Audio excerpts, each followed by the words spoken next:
প্রথমত কোটা আন্দোলন নিয়ে যেটা হচ্ছে জানেন, এত ডিপলি রাজনীতি আমি কখনো করিও নি, জানিও না, বুঝিও না।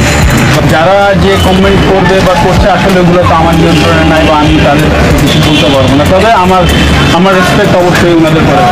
আপনি যদি কোনো দলকে সাপোর্ট করেন অবশ্যই প্রকাশ্যে সেটা বলা উচিত।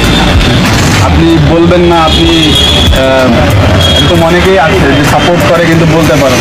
তো আমার কাছে মনে হয় যে যে প্রত্যেকে যে যা দল করে সেই সম্মানটা তার প্রতি থাকা উচিত এবং তার মতো করে সে দেশের জন্য কাজ করবে, এই মানসিকতায় থাকা উচিত। তো যারা যে কমেন্ট করবে বা করছে আসলে ওগুলো তো আমার নিয়ন্ত্রণে নাই বা আমি তাদের কিছু বলতে পারবো না। তবে আমার রেসপেক্ট অবশ্যই ওনাদের করে।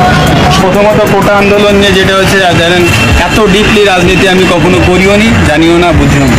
তো আমি যেটা আগেও ক্লিয়ারলি বললাম যে আমার উদ্দেশ্য খুব সিম্পল, যেটা আমি মানুষের জন্য করে শান্তি পাই, কাজ পাই, ততটুকুই করা। আর আপনি আমাকে যদি একেবারেই ডিপ লেভেলের পলিটিশিয়ান ভাবেন, সেটা হয়তো বা আমি এখনো না বা আমি হইনি। তো আপনি আমাকে ওই লেভেলে ভাবলে সেটাও আমার সাথে অবিচার হবে, কারণ আমি এখানে আমার এক্সপিরিয়েন্সটা টোটালি নিউ। তবে হ্যাঁ, আমি যেটা বলেছি অবশ্যই আমি ভালো কাজ করতে চাই, সেটা সামনে হয়তো বা দেখা যাবে আমি কতটুকু করতে পারি। কিন্তু কথা আমি বলতেও চাই না এখন, এমন কোনো কথা আমি বলতে চাই না যেটা হয়তো বা কালকে আপনি মিলাইতে পারবেন না। তো